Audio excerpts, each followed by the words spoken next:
Start with Jimmy Himes and then go to Nick Hill with WUTK. Hey, Jacob, just talk a little bit about this offense. How do you think the tight ends will fit into the plans for Josh Heupel? Yeah, obviously, everybody's seen our offensive style, that real fastball, wide splits, spreading the defense out. And I think that, we have a place in this offense just with the tight ends being real athletic dudes, and we can kind of be multifaceted and do different things. I think we'll find our place in this offense really well with Coach Golish and Coach Hype for sure. Jacob, obviously working with the quarterbacks and learning this new system, how do you think they're adjusting to Josh Heupel's offense? And here's what's your repertoire like, especially with the new quarterback and Hendon Hooker? Right. I think everyone's adjusting really well.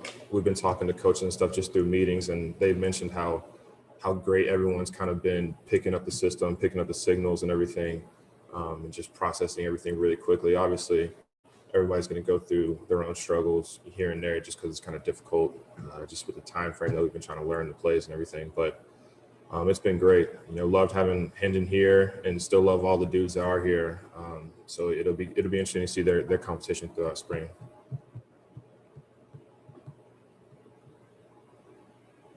Patrick Brown and David Oven. Hey, Jacob, I don't know how much stronger you got over the first 2 years or how much weight you put on, but what was last season like for you to kind of see some of the work that you put in early in your career and finally get a chance to really play a lot? What was last season kind of like for you? And it was awesome. It was kind of a weird deal just with COVID and everything that's been going on. Everyone has kind of had to do different things, but going into the season, I was just thankful that we were even able to play, whether that was limited fans, no fans, whatever, just because I knew I would get the opportunity to go out and actually to play on the field for the first time really in my career. And so just showing to myself that I can do it and that this work that I've been putting in has been worth it and that I belong almost has been the biggest thing for me playing last season.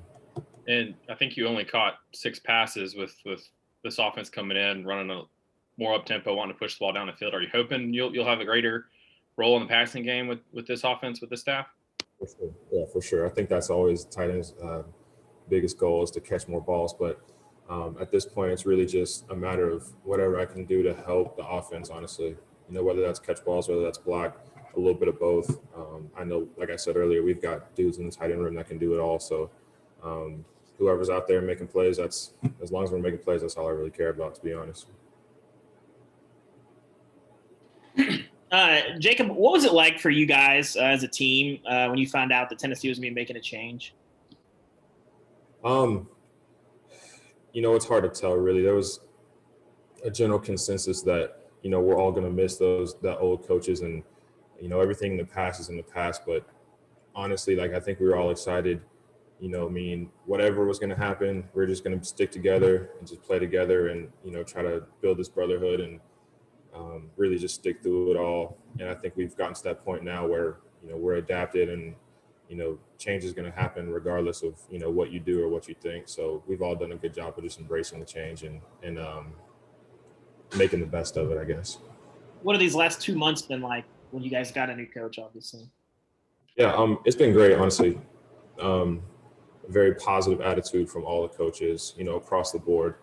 It's not much, not a lot of stress in the building right now, just because, things haven't gotten too terribly hard yet. We just started spring ball, going through spring training and everything. It's all, there's not really too much adversity. So it's all been pretty nice so far, just getting used to the coaches and trying to build ourselves up to compete in spring ball. Ben McKean and Vince Ferrara. Jacob, Coach Heupel talked last night about leadership starting to be developed within the team. If we were to poll the offense, who do you think your teammates on that side of the ball would kind of list as the top leaders on the offensive side of the ball? Right. I think, we've got some dudes that have stepped up. And I couldn't really name all of them to you, but I think that it's kind of on everybody to lead each other. That's one of our core values now is accountability. And so that's just coming into the building every day, and no matter what age you are, what position you are, holding each other to a standard and not letting each other be below that. So whether that's, you know, an older guy kind of like myself who is getting on the younger cat, or, you know, these young kids talking to each other, it's just a matter of everybody, you know, bringing each other along and doing the right thing, really. Jacob, every time there's a change in strength and conditioning coaches, everyone talks about how great that new strength and conditioning coach is and the staff. What's different for you now this time with Kurt Schmidt and the new strength and conditioning staff? And it's all a lot of, you know, very specific muscle movements and detail to different parts of the body that I think is going to be great for us moving forward, just to, you know, reduce the amount of soft tissue injuries that we're having and allow us to be more explosive and change of direction type stuff. You know, all those guys up in the weight room are great dudes, and we all really enjoy going in there and just working out and getting better. And they're just kind of there to facilitate and help us along that process, I think. One quick follow-up. I know all the coaches, when they come in and evaluate existing players, they get cut-ups of each of your players. Did the coaches give you any feedback as to what they've seen from you to this point, even though you're still going to be judged on a clean slate moving forward? Yeah, like you mentioned, the clean slate is their biggest thing right now, right? So we're going in with no one's ahead of anybody. We're all just trying to compete and get better, because, you know, setting that standard or setting that bar at the very beginning is just limiting to a lot of the guys that might not be the one or the two. So I think they've done a great job of coming in and just saying, look, guys, like, you know, obviously we've watched you, we've seen who's played, who hasn't played, but like, seriously, don't worry about that. We're all just here to compete and try to get to where we all want to go at the end of the day.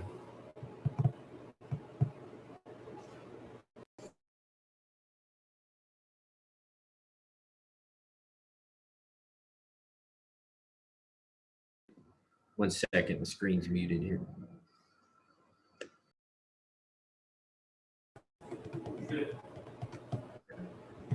Go to David Pascal, then Wes Rucker. Jacob, you were talking moments ago about just the past couple of months and what that was like to go through with the coaching change, but you also had several former teammates get in the transfer portal. How challenging was that when one moment one of your buddies is there and then the next moment he decides to leave?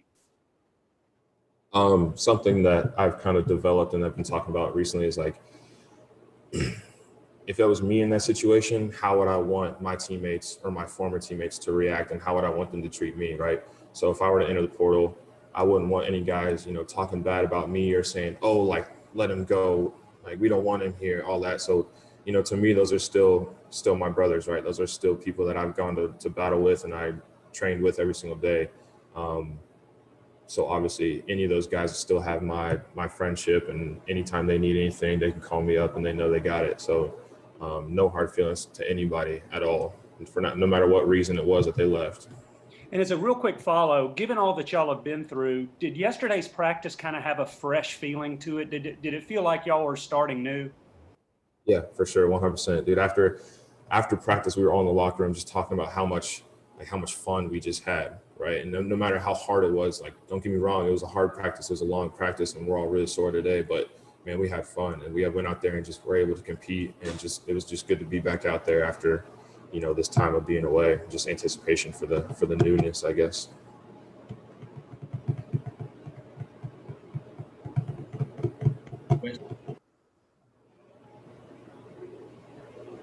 I believe you're muted, Wes. You're still muted. Am I muted now? I don't. Nope, you're good. You're good. Hey, I know that you know, David just asked you about some of the stuff with the portal, but you know, no matter which way you slice it, a bunch of the team's more prominent guys left. You know, whether it was the draft or the portal or whatever. How much of a sense of urgency is there? You know, with y'all about sort of how much you need to do. Can you repeat the question? Sorry, you kind of it's cut out just a little bit. Yeah, can you hear me now? Yeah, go ahead. I know that y'all lost a lot of your best, you know, or most prominent players either through the draft or through the portal. How much sense of urgency is there with y'all who were still on the team about sort of getting this thing turned around and what y'all need to do to make that happen? Gotcha.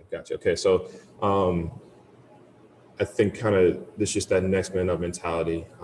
we've still got a lot of dudes on this team that have played some ball and that know, how to do it the right way. And it just really comes back to the getting better, 1% better every single day. And if we all do that, just go 1-0 every day, then, quite frankly, I don't think it'll matter if we don't have a lot of guys that haven't played too much ball or that, our big starters have left. I don't think it'll really matter. I think we'll be just fine. Mike Wilson and back to David Oven. Yeah, Jacob, you just mentioned you guys sitting around talking about how much fun you had at practice yesterday. When's the last time you felt that way after a football practice? Last season. Football is always fun to us. Like it's hard, right? Like nothing's easy, and that's in life in general. Nothing's really easy. But if you don't have fun with it and if you don't enjoy it, then that's the wrong thing to be doing. I promise you won't last very long. As a follow-up, it seems like Coach Heupel's put a lot of emphasis on doing different team building things, like whether it be dodgeball or some other stuff that we've seen videos of. What has that stuff meant to you guys, and what's been your favorite thing that you guys have done? Oh, it's great. Having that balance between, like you said, the team building activities, and that's how we look at it, right? It's not just fun things that we're getting to do. Like, we're not just playing dodgeball, just play dodgeball. We're spending time with each other away from the game. Like we're doing things that kind of take our mind off of that, and we can just focus on just being together with each other. So that's been great, and I look forward to continuing all those little events that he comes up with that we end up doing. I'm sure you all see him too. So. Jacob, when you're talking about accountability, what are the kinds of things, what does that look like? And what are the kinds of things that you see leaders on the team holding guys accountable for most often? Yeah, so accountability is a very broad term, kind of like you're mentioning. So specifically, that's just, we set the standard as this is what you do and this is how you be successful, right? So that's going to class on time. That's showing up to your Thornton or your tutoring appointments on time. That's making every meal, making sure you're eating and you're taking care of your body.